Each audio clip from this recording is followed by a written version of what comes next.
And today we're going to talk about C++20, the small things. I started a while ago to put astronomical objects on all my title slides, and usually I put like one big thing there, like a planet or a galaxy. This time, something different. Anyone knows what that is? That's the Pleiades. That's actually something you can see in the sky. It's a star cluster, which is full of young, hot stars. And this is exactly what we're going to talk about. We're going to talk about a lot of kind of small new features that are going to come in the new C++20 standard. Now, we're not going to talk about all of C++20, obviously. So if you look at the standard, about 2/3 of it is actually library, and about 1/3 only is the actual language. So we're only going to talk about language, because this is what I'm mainly interested in. We're not going to talk about any standard library stuff. There's enough other people in talks who talk a lot about the new stuff in the library, like ranges, which is really exciting. Today, we only talk about language. And if you look at the big language features in C++20, there's a few really big ones. So there is concepts and modules and contracts and coroutines, which are kind of the big features. The spaceship operator, like the consistent comparison operator, which is also a pretty big feature. And we're not going to talk about any of those. We're going to talk about all the other small things, because I think a lot of them are really useful. A lot of them actually are not really new features, but they are kind of fixes and additions to existing features, which I think are really useful.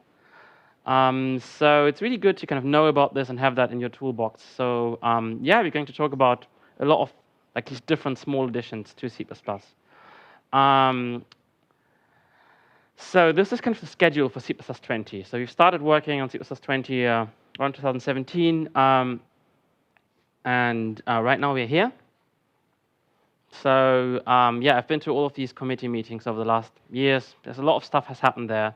But now, at the last one, we had a feature freeze, which means that most of the features we're going to talk about are already in the wording for the new standard. Some of them are not finished yet. We need to work on the wording.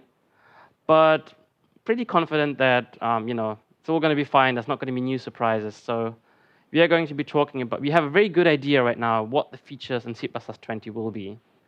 And at the next meeting, next month in Cologne, I hope we can finalize all this, and then C++20 will be actually finished.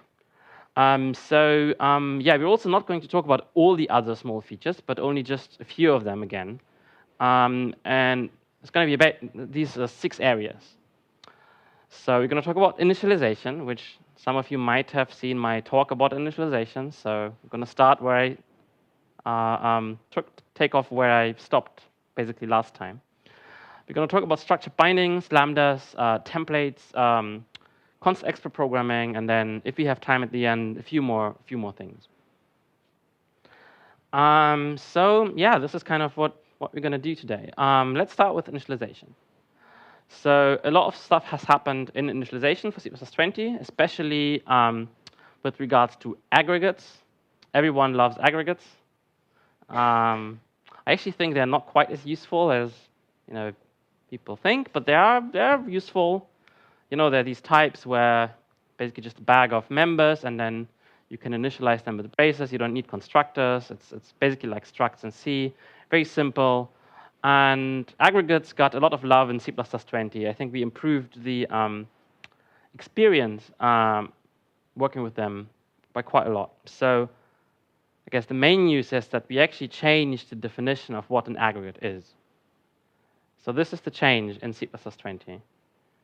So this gets rid of some special rules where if you have a user-provided constructor, which means basically either you if you have a constructor that is user-defined but not user-provided, then it's still an aggregate, and it's kind of a bit weird. So we got rid of that. So now an aggregate cannot have user-declared constructors. And so this is a paper that I wrote, and I have about 6 or 7 papers, I think, now in C++20 approved. Out of all of them, this was the one with the smallest language change. It's literally just this, and by far the hardest to get in. This was harder to get in than all the other papers I worked on, because it's a breaking change. So it took a lot of discussions and back and forth in order to agree that this is really an improvement. What does this even do? Why do we need this? So in C++ 17, we have this weird thing that if you have a user declared constructor, which is not user provided, which means that you declare it, but you don't provide the body, then it's still an aggregate. And then obviously, if you, for example, take the default constructor and then delete it, which means it's user declared but not user provided, what you want almost all the time is you want to tell the user of your class, don't instantiate this, right? You can't instantiate this. Turns out, if you don't have any other constructors, then it's still an aggregate. And then you cannot instantiate it like in W1 because it's an error. You can't call the default constructor because it's deleted. But if you add a pair of empty curly braces, then that's aggregate initialization, and then it's OK, which is almost never what you want. So now the rule is as soon as you have a user declared constructor, which includes this one, it's not an aggregate anymore. So this will be an error in C++ 20. So this is like an interesting breaking change, I think, which makes it a bit easier to work with aggregates because you can see, OK, if it doesn't have constructors, it's an aggregate. If it has constructors, it's not an aggregate. And we get rid of all these cases where you have constructors that are defaulted or deleted or something, but then because you have aggregates as well, you can kind of bypass these constructors and do aggregate initialization instead, which is not what you want. So we don't have these cases anymore in C++ 20. So another a lot more exciting than this, actually, a bigger feature in C++ 20 is a new form of doing aggregate initialization, designated initializers. So this is something that you might know from C. It has been in C since C99. So if you have an aggregate, you can do aggregate initialization, but you can also do this kind of dot member syntax, and then you can initialize. So the way normally aggregate initialization works is that if you have 3 members, and for example, you initialize the first 2, then the third one will be 0 initialized, right? Now here you can basically decide which ones you want to initialize. So you want to initialize A and C, and then B is going to be 0 initialized. So this is basically a C compatibility feature. It's not quite the same as in C. There are a few differences. So you can't do it out of order. That's the first change to C. So in C, you could write .c equals 7, .a equals 3. Because in C, it doesn't matter in which order you initialize things in members. In C++, it does matter because things are constructed in the order of declaration and then destructed in the reverse order. So the order actually matters.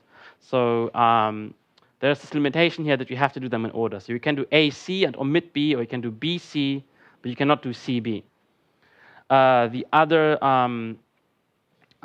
other exception or like difference to C is that you can't nest these things. But you don't really have to, because in C++ you can do, instead of .c.e, you can do .c brace.e. You can't mix designated initializers with regular initializers, because why would you want to do that? That's really messy.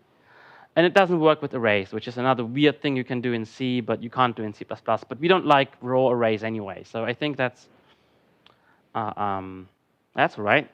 So here's another change, which is really a minor fix, but it's kind of like one example of these kind of consistency fixes that come in every standard, where basically brace initialization works pretty much the same in all contexts, except that in the new expression, it wouldn't do array size deduction. So this was something that was pointed out by Bjarne. Hey, why does the first line work, but the second line doesn't? That doesn't make any sense.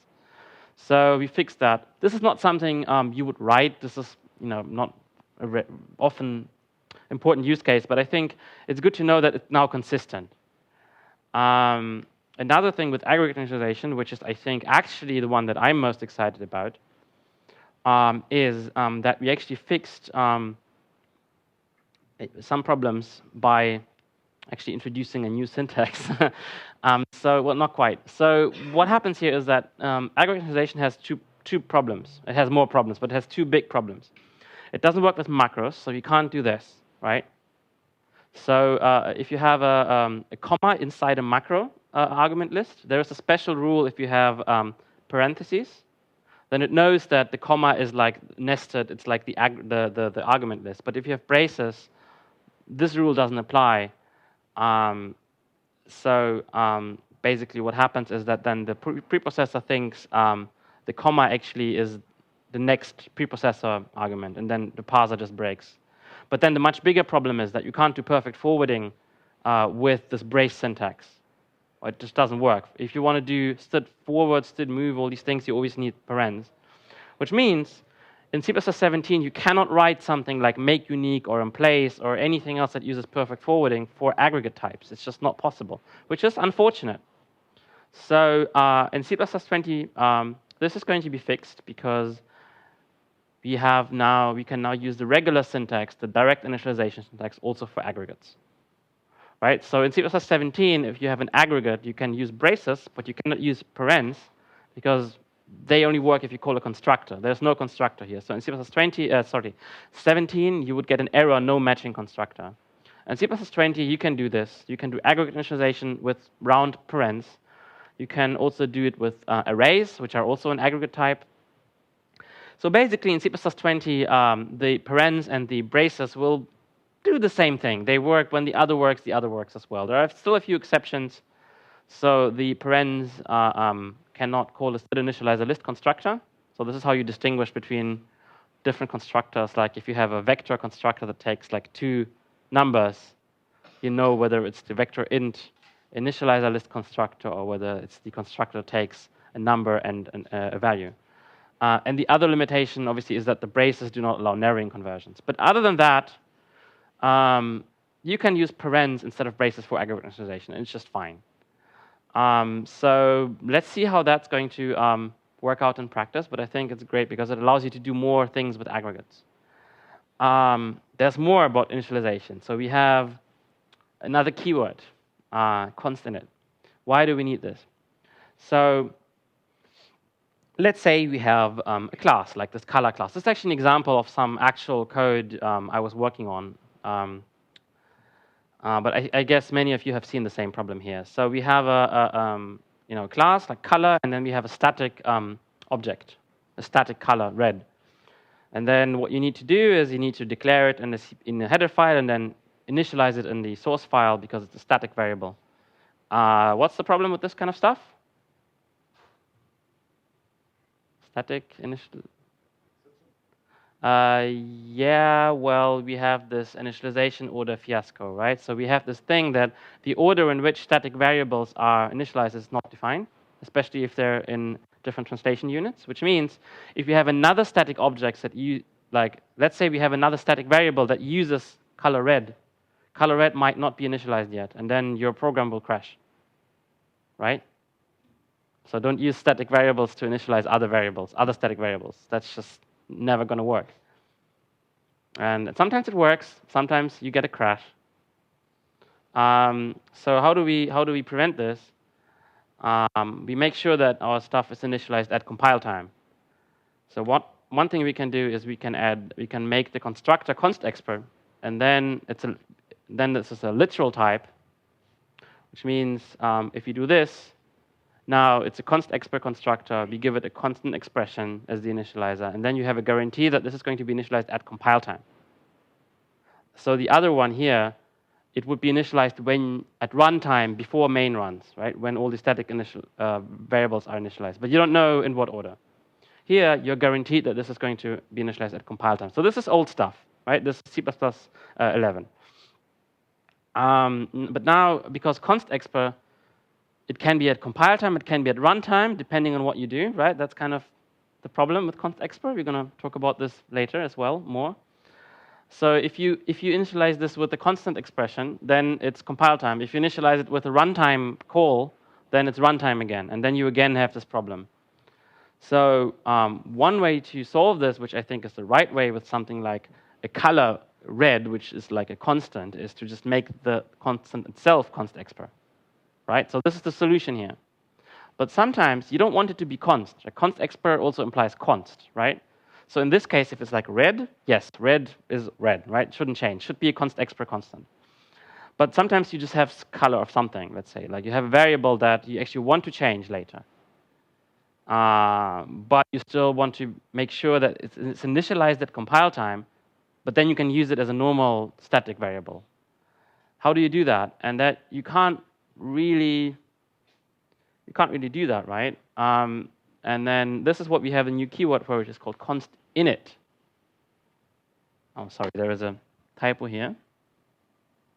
Of course, this is a small s.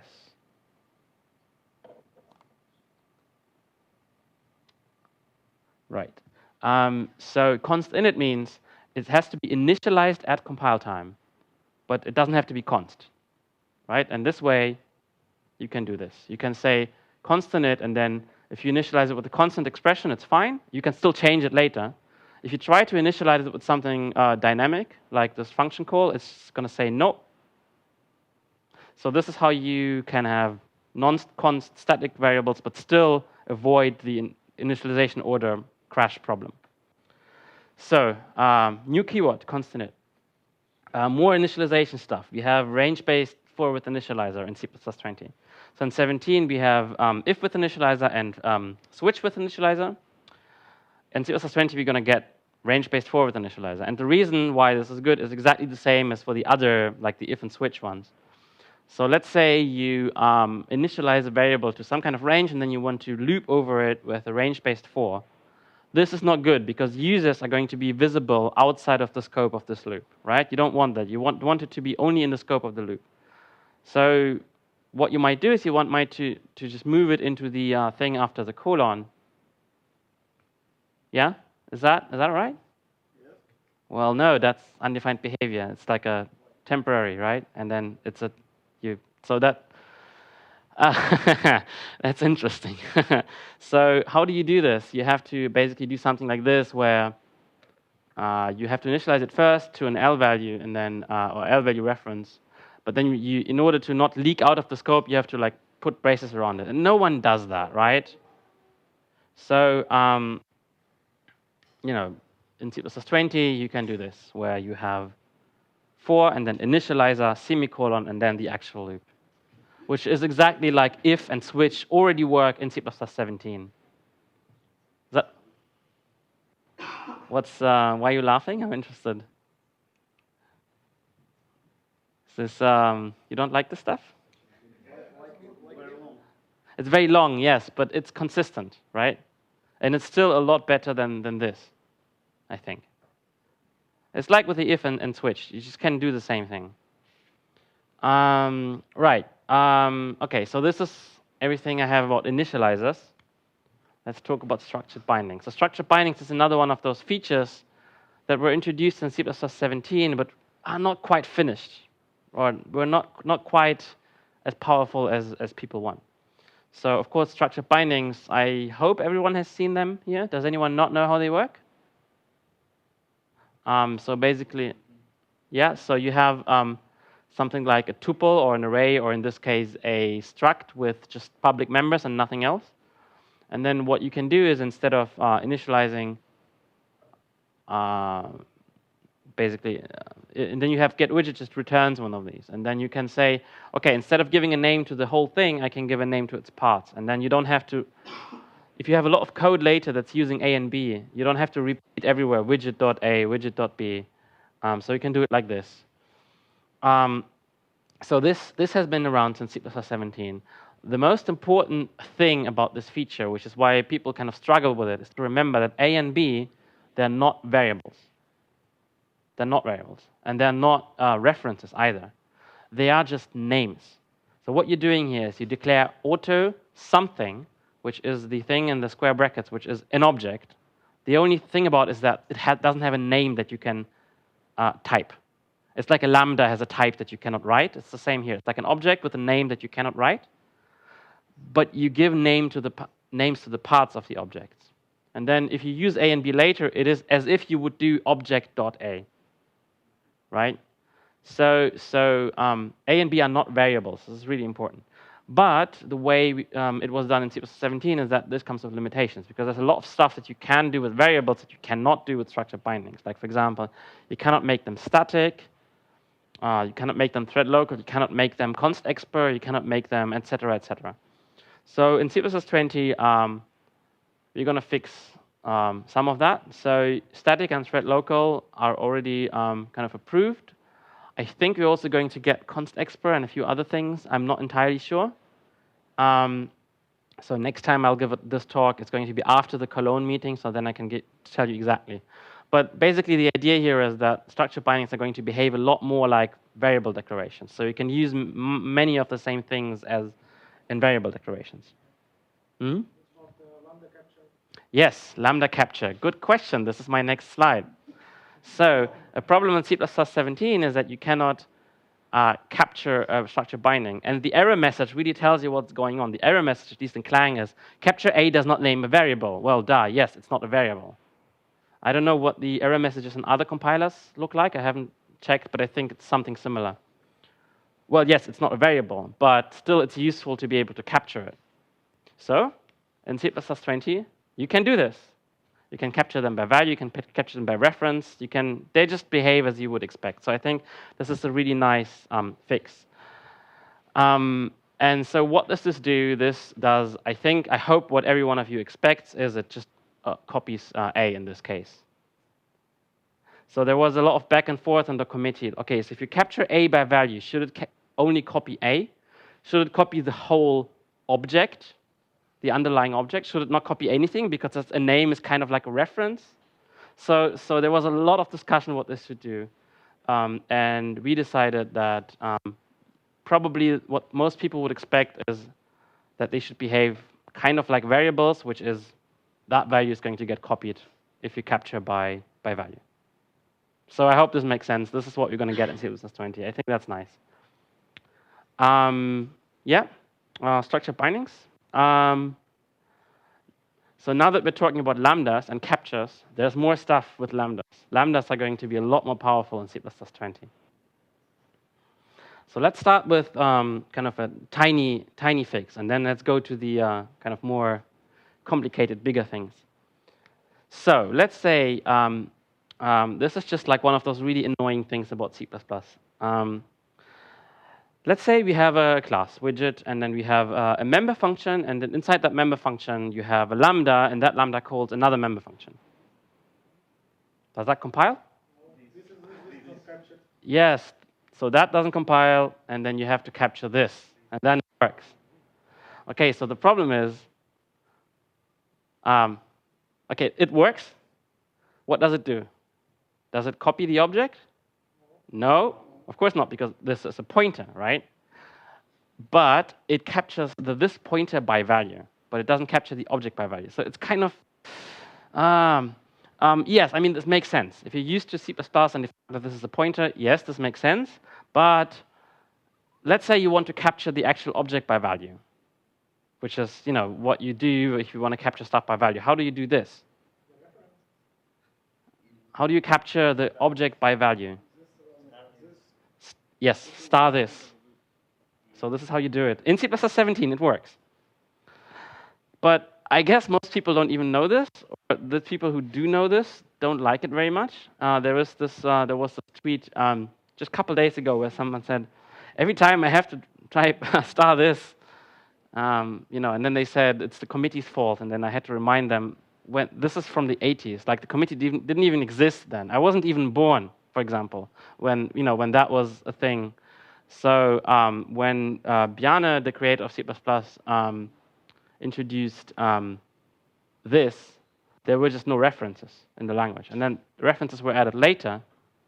But at that point, it was too late, because what we actually want is you want this to be a reference, right? This would be so much cleaner.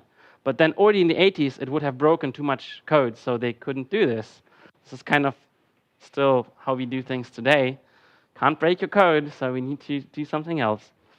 So, so this is a pointer. We all kind of know this. Now, the problem is that this actually doesn't capture by value. It captures by reference, kind of, like by pointer. Now, the problem is, okay, so let's say you have another variable you want to capture here. So you have this int a local variable. You want to capture that by value, of course, because it's an int. So what do? You write equals, right? I want to capture everything by value. Now, it's odd because you actually capture the int by value, but the object itself by reference, right? So this is really odd, and like a lot of people get that wrong. So, so what you really want to do is you want to say, okay, I'm going to capture everything by value, and the object I'm capturing by reference. And what you would like to write is this, right? Like everything by equals and this. because capturing this is like another thing, right? So you want to say, capture all the variables with equals and then capture this.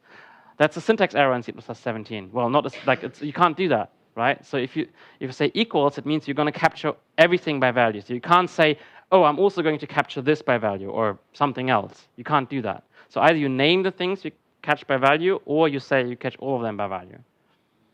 So C++20 lets you do that. So you can write this. So you can be explicit about this. You can say equals this, equals comma this means everything by value and this by pointer. And then equals comma star this means everything by value and this also by value. There was again some discussion whether you want to actually disallow this, make this not compile. I think it would have been nicer, but again, breaks too many people's code, can't do this. So the recommendation is don't do this, do this. Okay. Lambdas, what else? Captures. Captures are great. So in C++20, you can use pack expansion in a lambda init capture. Right? So if you want to catch a pack, like ...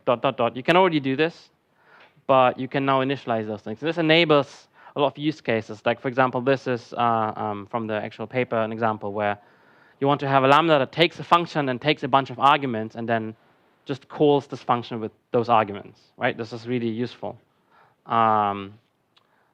But you can't do this because in order to perfect forward the argument pack, you need to do the move. So yeah, this compiles now in C++20. And so these are two kind of minor tweaks, and then we get to a bit more exciting stuff. So in C++20, thanks to 2 papers from Louis Dion, you can use values in unevaluated contexts. And you can default initialize them so they can be default constructed and assigned if they don't have state, right? So what does that mean? It means this works in C++20. It doesn't work in C++17, but in C++20 you can. So in C++17, if you want to actually use the type of lambda, you have to first have the lambda, like auto lambda equals lambda, and then decal type lambda, and then. But here you can do this inline. And because this thing doesn't have any captures, there's nothing in the squares, you can default construct it, which means you can actually have an object of this type that works. And you can even have it as a member of another class. So this in itself is probably not useful, but very quickly, kind of, if you do a slightly more complicated stuff, this starts becoming useful. I have, just like a week ago, I had a case in my library that I'm writing. It's kind of a little hobby project of mine. I'm writing like a standard audio library in C++. And so in audio, you have these kind of callbacks. So you want to register a callback. But obviously, you don't want to use std function in the interface. You're going to have another thing for that as well in C++20, but let's not talk about libraries. You want to template it on any callable, right? So this is how you do stuff where you pass in a callable. So you want to say template type name t, and then pass in a t, and then t can be a function, a function object, a std function, a lambda, whatever, right? But then you want to maybe do something with this thing, and then sometimes it's really useful to be able to kind of name this type. Or for example, if you have an argument, like my case was I had a default argument for this, and then I had a default template argument for, template is any callable, but then the default argument is like the type of this lambda, and now you can write this. And it was really annoying that I couldn't write that. More lambda stuff. So we have generic lambdas since C++14, right? You can write auto in the parameter list. Oh, by the way, I know I'm talking quickly, but please feel free to interrupt me at any time.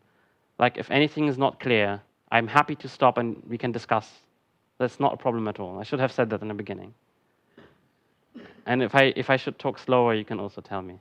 No? Good? Okay. Okay, so generic lambdas. So if you have an auto as a parameter, that's actually a template, right? So it's going to generate under the hood like an object where the operator paren is a templated function template. So in C++20, first of all, the good news is we're going to finally have this thing that GCC, I think, had since forever, which is generic functions. So we not only have generic lambdas, but you also have now generic functions. And this is not, it wasn't even a proposal in itself. It's kind of a consequence of concepts, right? So this is really nice that you can finally write this in C++20. I'm really looking forward to be able to do this. So this is actually a function template, right? Just like, it was so annoying that you can have generic lambdas, which are templates, but you cannot have generic functions, which are templates. And because, why did we get this? It's because we have concepts where you can write concept auto A. So how do you pass in a parameter to a function template that is a concept? So for example, you have a concept sortable. How do you pass in a sortable to a function template? You write sortable auto S. This is the syntax we ended up with. And now what you can do is you can just omit the concept name, and then you just have auto S, and then that's just the most universal concept, the one that matches any type. And as a result of that, you get this, which is in itself a very useful feature, I think. So yes, so you can write function templates this way. But sometimes, so let's flip it around. Okay, this is nice, but sometimes you actually want to name the template, right? So sometimes, for example, you have a function where you need to be able to write template type name t. You need to have the t. You want to do something with the t. For example, you need to pass in a vector of t. You can only write vector of t if you have t. And now it's the other way around. You cannot do this with lambdas in C++17. Right, so how do you write a lambda which does this, which takes a vector of t? Can't do it, right? In C++20, you can. So you can write a generic lambda, and you can just add a template argument list. And that's really nice, because now lambdas are lambdas. Generic lambdas are lambda templates, and then you have functions, which are functions, and then you can have generic functions, which are function templates. So it's all nice and consistent, and you can do all of these wonderful things. So you can do this. There's obviously a lot more kind of use cases, examples for all of this. All of these features, like I could give like a whole hour talk just about this, and it's better even just to not listen to me, but to look into the actual paper of the actual people who actually proposed this feature. And they usually have, for all of this stuff, a lot of kind of interesting cases where this is really useful. So I can't go very deep. This is more like, you know, let's cover a lot of material with like just little tiny chunks. But yes, so this is useful, I think. And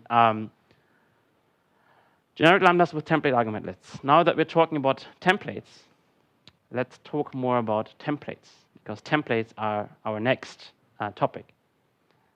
So there's another really cool thing in C++20.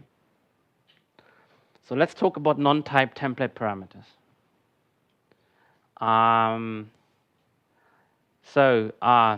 Do you know what you can and cannot use in C++17 for non-type template parameters?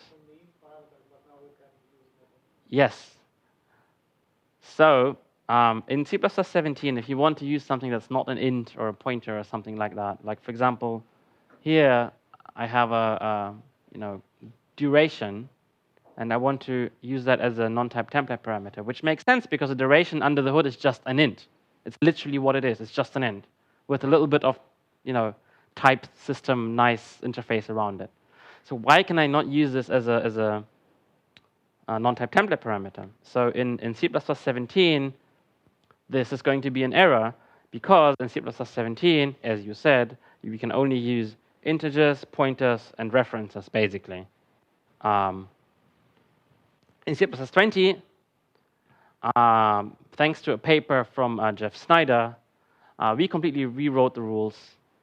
So now it's a lot more, you can do a lot more stuff. Specifically, we have this one new rule. You can use any literal type that has strong structural equality. So what the hell does that mean? So a literal type is a type that has basically that has a Constexpr constructor, a type that you can create at compile time. Yeah. So we saw one earlier, like the color thing had a Constexpr constructor. And then strong structural equality means basically this.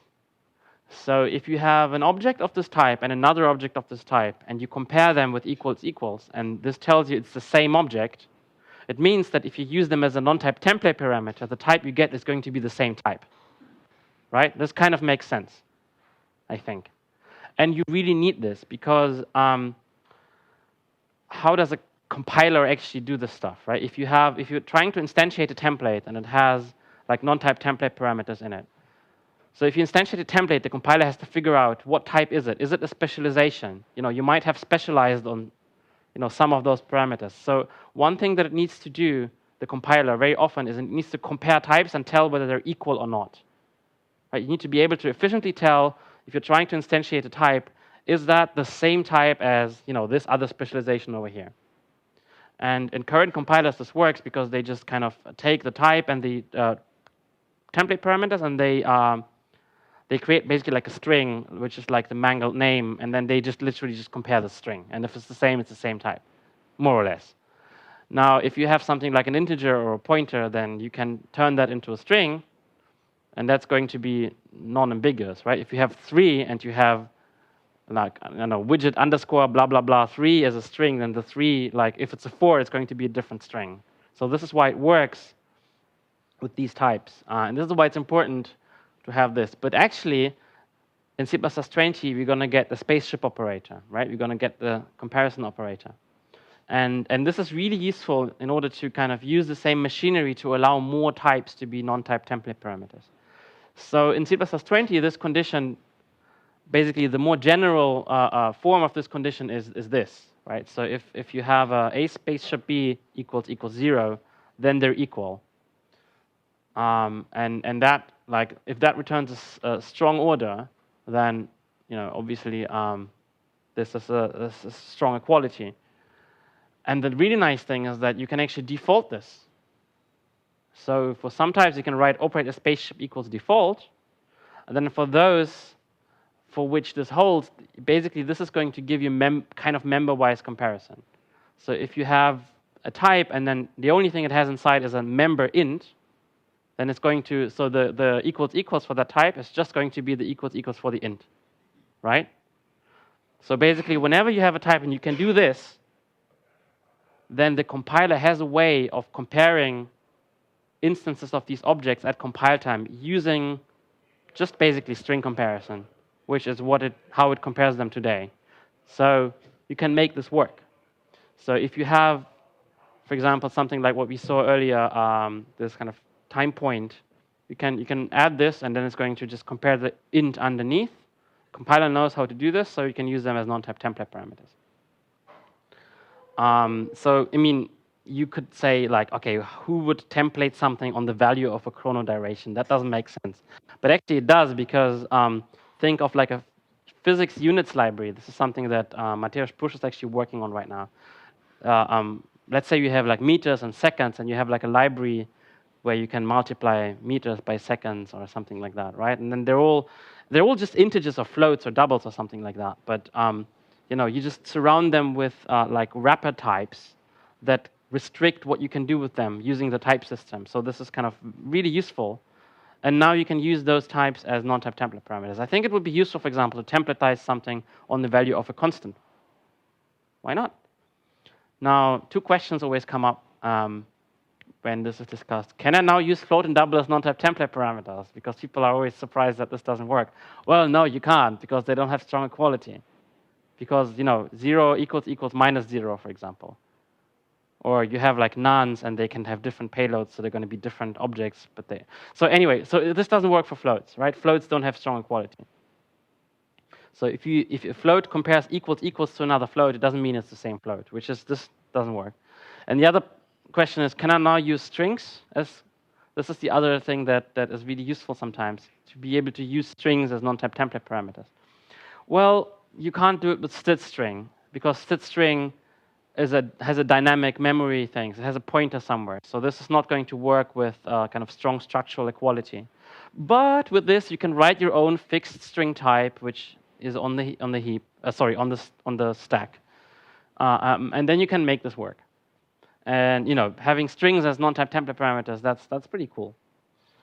Another template thing is CTAD. CTAD is another feature introduced in C++17. Useful, but has a few things that were not quite there yet or are not complete yet. So in C++20, This is another thing that I was one of the people who was working on this kind of extension for C++20. So in C++20, we're going to get CTAD for aggregates, CTADs for alias templates, and CTAD from inherited constructors. Which basically means CTAD will work more often. CTAD stands for class template argument deduction, right? It will work more often in cases where you would expect them to work, basically. So if you're interested in this, I have a whole 1-hour talk about this. Actually, 90-minute talk about this from last month's C++ Now, just about this. So just very quickly, basically. In C++ 17, if you have an aggregate kind of template, we had to teach, well, aggregates always need a deduction guide because you don't have constructors, and deduction guides can only be synthesized from constructors. In C++20, this is going to be generated for you. So this works. The other thing was it doesn't work with alias templates. Like, for example, if you have the PMR vector. So in C++17, you still have to write the template argument. In C++20, this is going to work with CTAD. And the other thing, for example, is, not for example, but the third addition is with inherited constructors. So if you have, let's say you have this class template, then obviously class template argument action works like this, right? This compiles in C++17. But what if you want to introduce a base class, right? This is something that is relatively common.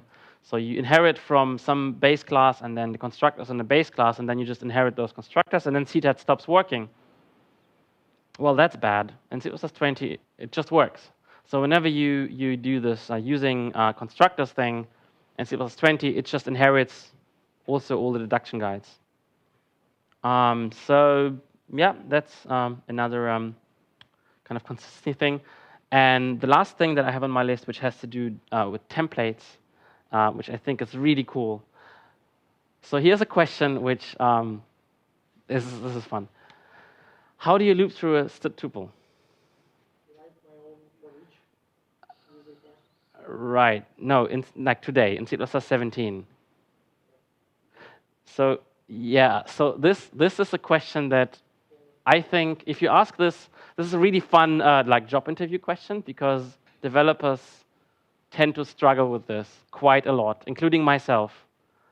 Like so basically, what do we want to do? We want to write a function that just loops to all the elements of a tuple and prints every element. So how do you do this? Yes. Okay, let's look at this. So what you want to be able to write, and what everyone I think writes first, is this. Well, let's just loop over them. Except, no, you can't. Tuples don't have begin and end. It just doesn't work. Okay, so it doesn't have begin and end, so we can use the row loop, right? So just loop over. No, you can't. So you can get the element, like element 1 of a tuple by doing get1, get2, get3, still get. But it's a template, so the number has to be a compile time constant, right? So this doesn't work. Actually, the error message is really fun. It doesn't actually, anyway, different topic. So this doesn't compile because I is not it's not a compile time constant. So how do you do this? Like, sit down and do this. Like, this is a really nice exercise. So there's like, it's not easy. There is a thread on Stack Overflow with like 10 different ways of doing it, which are all mind-bogglingly complicated. What I ended up writing, which is kind of, I think, the easiest to understand, is this. There's many flavors of this, but basically you always need, instead of doing the loop, you need to do template recursion. And then because the loop has to end, you need to use a specialization for that. And then because you cannot specialize function template, you cannot partially specialize function templates, you always need to have a structure on it as well. So you always need these three things in C++11. And then there's variations how exactly you do it, but this is more or less. In C++17, it's slightly better because we have fold expressions. So in C++17, there's 2 ways of writing it which are a bit simpler than this. You don't need recursion anymore. You can use fold expressions, which are going to do the recursion for you. So the easiest way I came up with to write this is like this. So basically, this is like, don't take a picture of this. This is C++17. We don't need this stuff anymore. But basically, what you have to do in C++17, yes, you have fold expressions, but then in order to actually use a fold on the elements of a tuple, you have to do this std apply thing and give it a lambda, and then in order to actually just loop and not do anything and use a fold expression for that, you have to like fold over the comma operator and then put parentheses. It's like this hack, which is not obvious. The other way of doing this is using a std index sequence with a fold around that, which is also, like, I think more complicated. So, this is just not good. And we just want to loop over essentially a container and print the elements. Like, how difficult can that be? Well, in C++20, everything's great. We can use the very first version that we saw, except we just write for ... which basically tells you this is like a compile time kind of thing. And this just works. I think this is one of my favorite features. Okay, I have a few more things I have to say about this. First of all, this is not a loop. It looks like a loop. It's not a loop. It's like, std move doesn't move and std forward doesn't forward. Now we have another one of those. For ... The for ... loop is not a loop.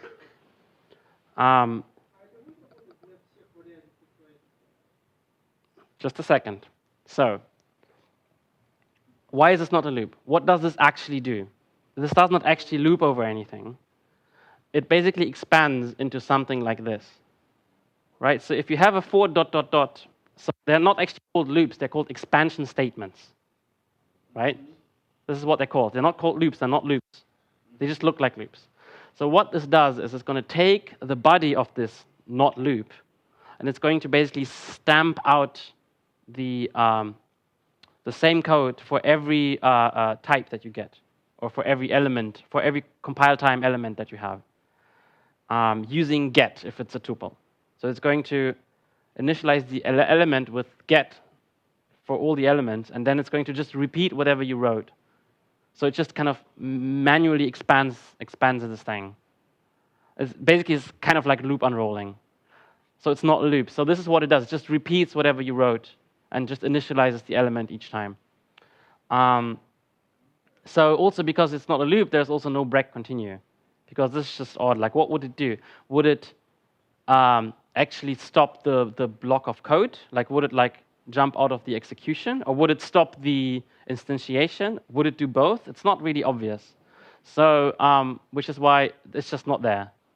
You cannot do break and continue. And the other thing, which I think was your question, so what does it work for? It does work for everything that has a std get. So basically tuple, array, pair, everything where you wrote your own get. It works for plain arrays, obviously. It works for, that's kind of boring, but yeah, it works. It works for basically everything for which structured bindings work. So this is another cool thing. So if you have basically like a struct with just a few members, you can actually now loop over these members with no like reflection or anything. This is pretty cool. You can loop over members of a class, and then you can also loop over argument packs. And if you have like a Constexpr container that supports the Constexpr, then you can you loop over that as well. Speaking of Constexpr, that's our next topic. But does anyone have any questions about this? Because maybe this is a bit weird.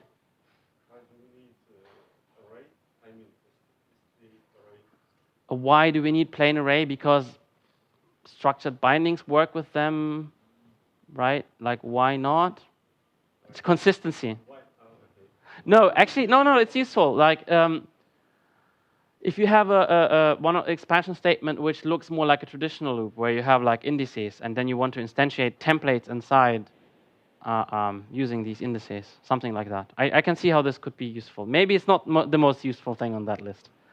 But for tuples, it's really useful, and for argument packs, it's really useful. Yes? Can we call any non-static member of element? Can we call any Yes. Well, you can do whatever you want with it. So it just takes the body of the loop and just repeats it n times. So you can do in there whatever you want. There is another thing you can do, which I didn't show on the slide. You can put Constexpr in front of the element. So you can write for ... Constexpr element, :t. And then element is going to be a Constexpr thing. Yeah, I should add that to the talk. So this has other use cases. But for what you want, Yes, so it just repeats the body of the loop n times. So you can do in there whatever you want, whatever you can do normally. How does it deduce number of elements if you have a custom class with custom justification? How does it deduce the number of elements if you have a class that supports setget? It does it exactly the way it does it for other things, where you have a tuple. It uses std tuple size. Fine. How does it work with std array then? Well, std array also has a tuple size. All of them have three templates. They have std get, tuple size, and std tuple element. And you always need the three of them. We can talk about this later. It's I have 20 more slides. Is the pizza already here? No? Okay, you can continue. Good. So, Constexpr. And so basically, I'm not going to talk much about this. So basically, the message is there's a lot more stuff you can do now in Constexpr functions. So in C++ 11, the only thing you could do in a Constexpr function is a single return statement, basically, right? Then in C++ 14, kind of, you could do a lot more stuff. You could have like a loop in there even. Now in C++ 20, we're going to get a lot more that you can do in Constexpr functions. And this is like a whole talk in itself, and I'm not an expert on this. So what I encourage you to do is to watch these two talks from, a bunch of people have been working on this, but I think those are the two people who I really want to point out as the main contributors, which are David van der Voort and Louis Dion, and both of them have great talks where they talk about all these new possibilities of Constexpr programming. There's other people, of course, Andrew Sutton, Richard Smith, Peter Dimov, Vasil Vasilev. So it's a work of a lot of people, but I think those two people basically, they made like a huge contribution to this, and they have these wonderful talks. So check them out. So I'm just going to show you a summary. In C++20, in the Constexpr function, you can have a try and catch block. You can use a union. You can call virtual functions as long as you can figure out at compile time what type it actually is. You can also use dynamic cast and type ID, and you can use new and delete. So you can actually allocate and deallocate memory kind of at compile time.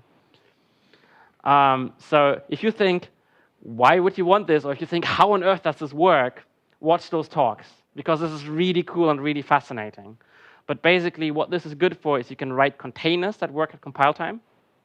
So what we're going to have also in the library bit of C++20 is Constexpr vector and other containers. So all of these things can now be used at compile time, and you need those things to implement them. And then if you have containers and all these other things at compile time, then you can do even more cool stuff. So one big goal with this is, for example, reflection, which I think is going to be like the headline feature of C++23, where you can loop over members and types and all kinds of things. And you can do all of the stuff at compile time. You need these tools in order to make this happen.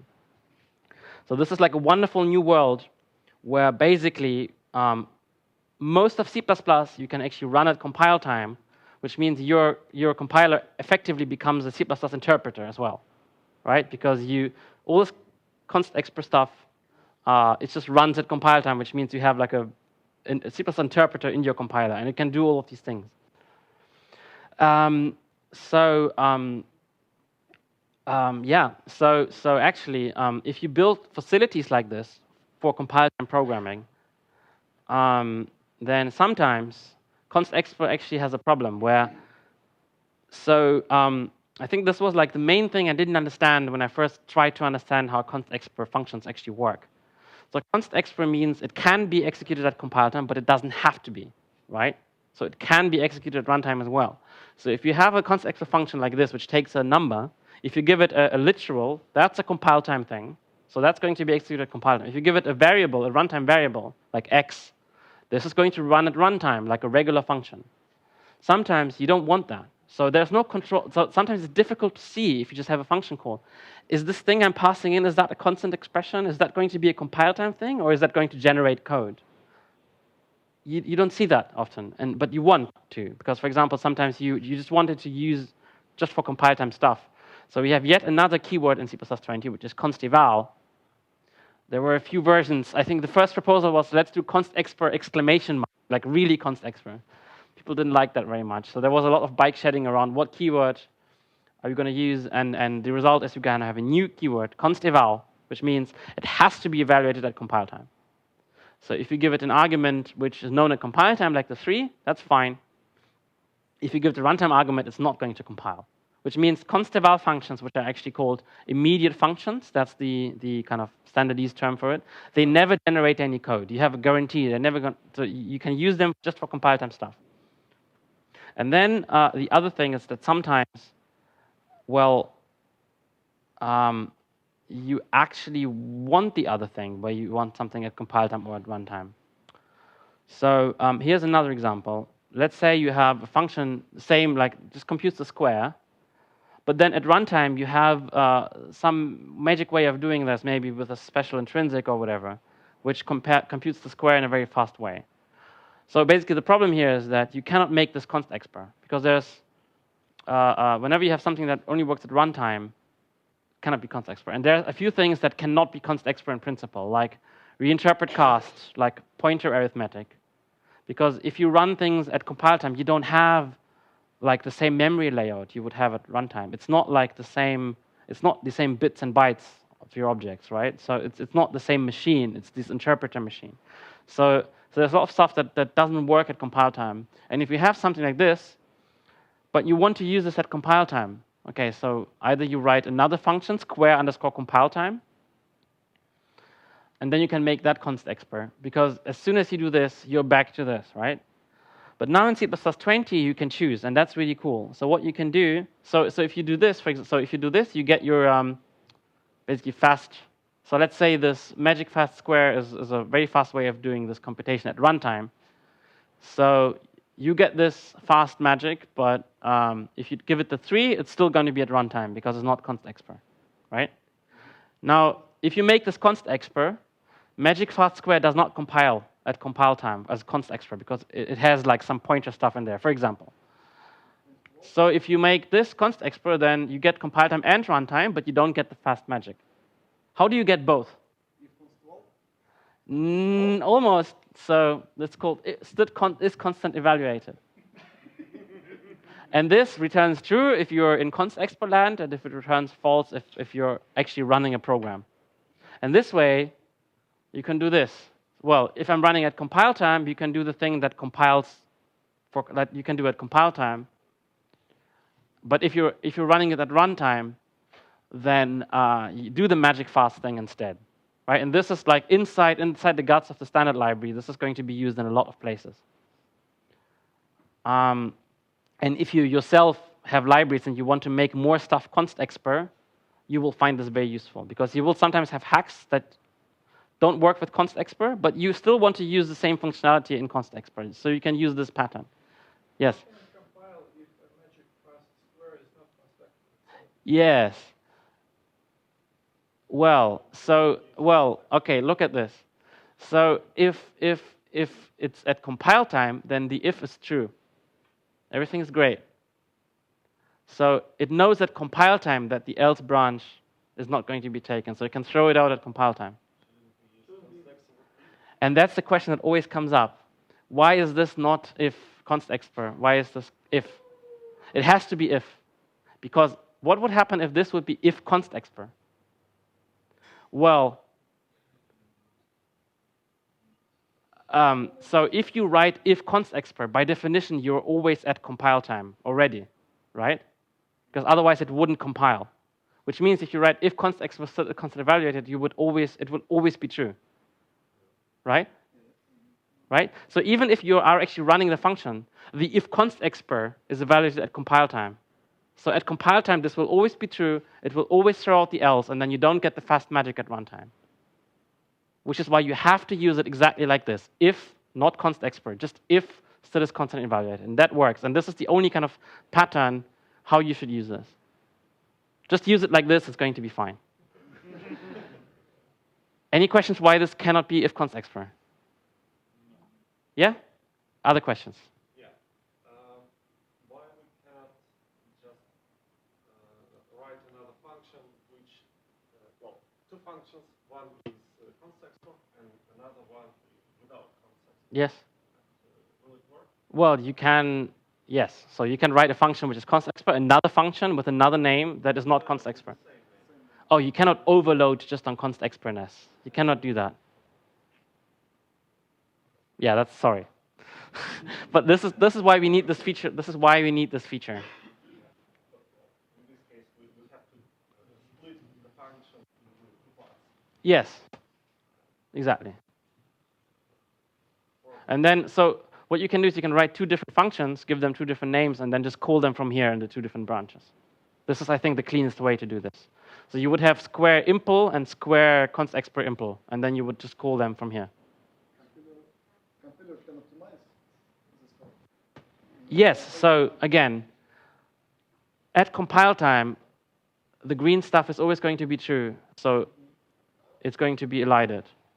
Also, when it has compiled all the stuff that is at compile time and it's done, at that point, it knows that it's false, so it can kick out the other branch as well. So this will never lead to extra code generation. So at runtime, it will always generate the code if you just had this one line with the magic fast square. So it never, no runtime overhead. So it just works. Can I call this studies constant evaluated outside of it? Yes, it's a function that returns a bool. So you can call it from wherever you want. But the result, you're going to get weird and interesting results if you try to experiment with this. Watch David van der Voorde's talk. He messes around with this and shows you, don't do this. It becomes really, really weird. Use it like this. You're going to get really weird things that can happen. Like, it's a wonderful talk. We don't have time, but like, we can discuss it later maybe as well after the talk. Okay, so I only have two small, short things. I don't know if you have time for those. Feature test macros. So let's say you want to, you have all done this kind of stuff, right? So do I have this C++ feature? Well, then do this. Otherwise, don't do it, or do something else. Like, for example, if you don't have R-value references, you can't add a move constructor. But then to figure out whether you have R-value references, you have to do a lot of ugly stuff, and it's different in every compiler. And this is not actually even correct. This is like just the beginning. There's more things you have to consider there. So because like all the compilers can also have different flags, and oh my. So I'm sure you have at least seen this stuff, all of you, right? Well, in C++ 20, we're going to get feature test macros. So this is going to become a lot easier because all of the stuff is standardized. Which means that for every feature, including all the way back to C++ 98, there's going to be a macro that tells you, is it supported or not? And all the language ones, they always start with __ CPP. All the library ones, they always start with __ CPP lib. So you would have, for example, CPP lib ranges. And then you can do ranges stuff. If not, do something else. So it's a very, very long list. This is a screenshot from CPP reference. Just you know, you can find it there. And then there is has CPP attribute. You can check for an attribute. And then there's another one which is called has include, and you can check whether an include exists. And this is something I used very recently again in my own library, where, you know, okay, include span. If it's not there, include this other implementation of span from this other guy. And then the last thing, tiny thing, but I think really useful, is, okay, so enum class is great, right? So it's type safe. You can actually say, you know, what the underlying type should be. So we shouldn't use the old enums anymore. Except that if you use this, well, you need to repeat the class name everywhere, right? So this becomes annoying very quickly. And then what people tend to do, including myself in the past, is, oh, I don't want to type. So you just end up using an old style enum instead, because it's less typing, which is not what you should be doing. So in C++ 20, you can just say, okay, using enum, you know, the enum name, and then you don't have to repeat it. Okay, that's it. So here's again the list of all the papers that I've talked about, the initialization stuff, structured bindings papers, the lambda stuff, templates, all this work on Constexpr, and then the two last ones. So I encourage you to read those. It's good stuff, and you're going to have all of this good stuff in C++ 20. So, yay. Thank you.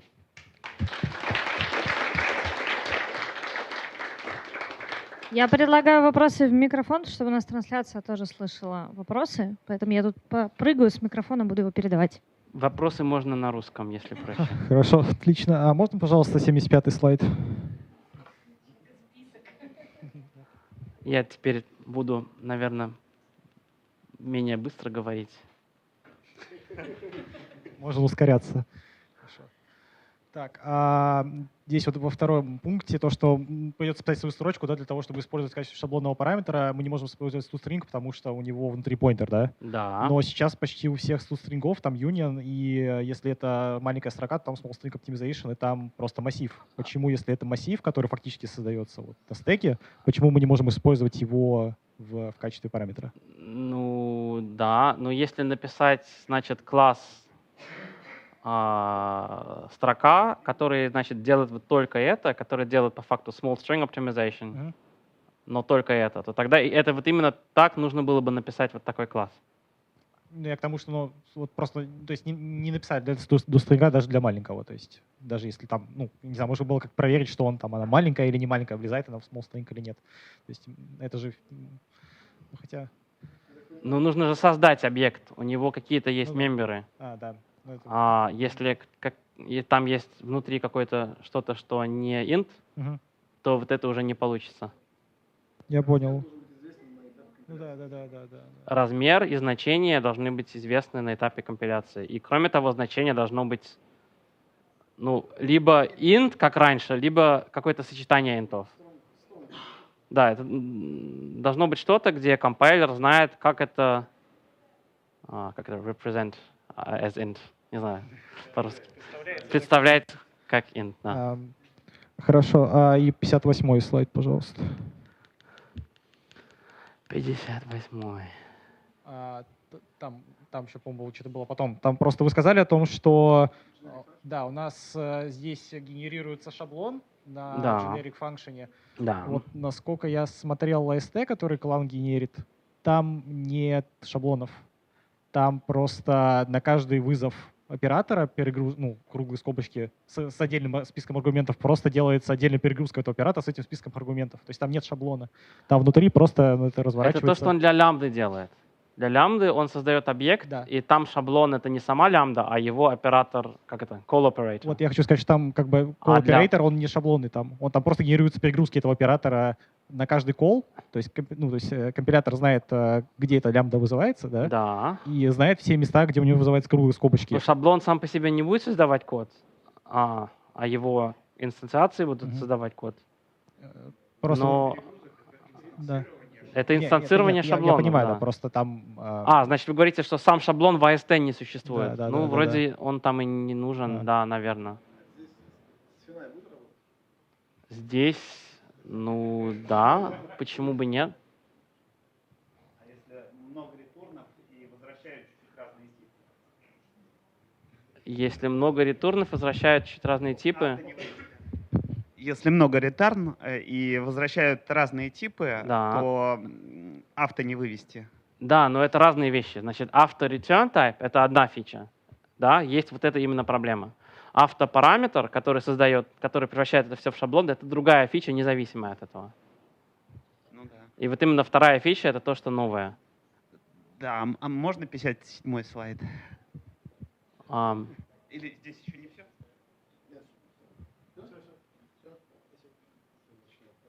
57-й слайд. 57-й. Да. Ага.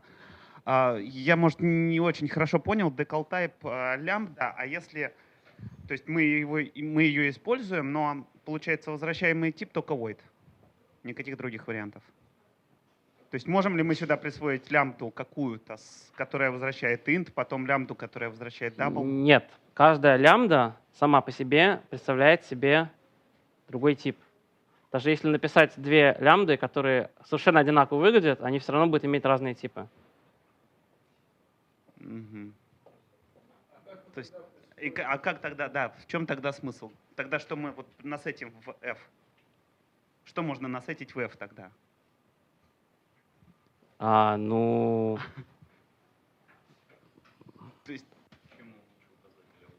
да, то есть я вот эту всю конструкцию не понял, откуда ноги растут, и зачем это, и в чем вообще идея. Хорошо. Давайте подробно посмотрим вот сейчас после тока, потому что я так Конечно, ответить да. не могу. Безусловно, конечно.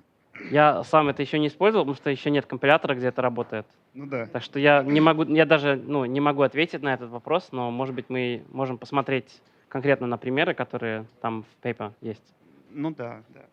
Еще 71-й слайд. Кстати, я, наверное, могу ответить, потому что у меня был пример, вот где это было полезно. У меня, значит, была шаблонная функция, которая, значит, была там шаблонный тип, был любой callable. Но я хотел ему дать, как по-русски, default value, default parameter. Как? Дефолтное значение. Но это все был шаблон. Из дефолтного значения мы не можем выводить тип. Да, это тоже такое правило странное. Поэтому нужно, значит, в шаблоне тоже иметь дефолтный тип. И там, значит, можно, если у вас в другом месте есть вот сама вот эта ламда, вот моя ламда, я хочу ее использовать как дефолтный параметр, то тогда можно, значит, в параметр лист написать вот эту ламду, ее имя, а в шаблон написать decal type вот этой тоже одной ламды, которая в другом месте живет. И вот это вот один случай, который вот конкретно у меня на прошлой неделе был. Вот это, вот это случай, где уже это полезно. Я знаю, что в этом пропозале там намного более интересные примеры, о которых я вам, к сожалению, сейчас рассказать не могу. Да, я понял. Но вот уже у меня был такой случай, где это было полезно. Еще один вопросик, 71-й слайд, пожалуйста. 71-й. Да, там spaceship хотелось уточнить. Default, если у нас там один дабл, два дабла, да? Да. Один больше, другой меньше. Что С даблами вернет это не spaceship? работает, только с интами. Ну хорошо, два инта, один Два больше, инта. другой меньше. Да. Дефолт оператор, он что вернет? Ну, то есть, когда мы делаем дефолт... Мы здесь говорим только про equals. Он не будет больше, equals, меньше. Только equals, да. Я понял. Значит, либо equals, либо не equals. Да, спасибо большое. Значит, если очень все интересный member доклад. equal, то значит тип будет equal. А там пицца не будет холодная? Я никуда не убегаю, так что можно будет еще пообщаться за пиццей. Спасибо за доклад. А скажите, пожалуйста, в инициализационных выражениях в цикле for сколько там я могу Сейчас нужно выражений пропарсить это. прокинуть? Вы показывали Инициализационные цикл выражения. Я for, просто... где можно затащить инициализацию в условия. Да, чтобы у нас expansion statement. за пределы скопа не вылазило. Сколько там можно вообще выражений напихать, или только одно поддерживается, которое будет внутри цикла? Вот это? Не-не-не, в самом начале было. Force initialization. Все, понял. Это в самом начале было, да.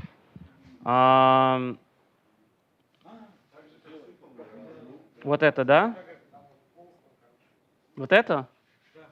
В чем вопрос был? Да, вот у нас вот до первой точки запятой там мы только одно выражение можем подкидывать, которое инициализирует. Да. Или там Это можно точно так же, как сегодня уже работает if и switch. Одна Понятно. expression, точка, запятая.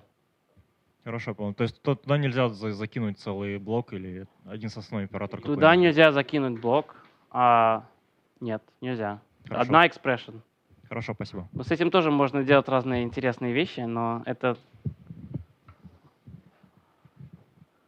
Да, одна expression.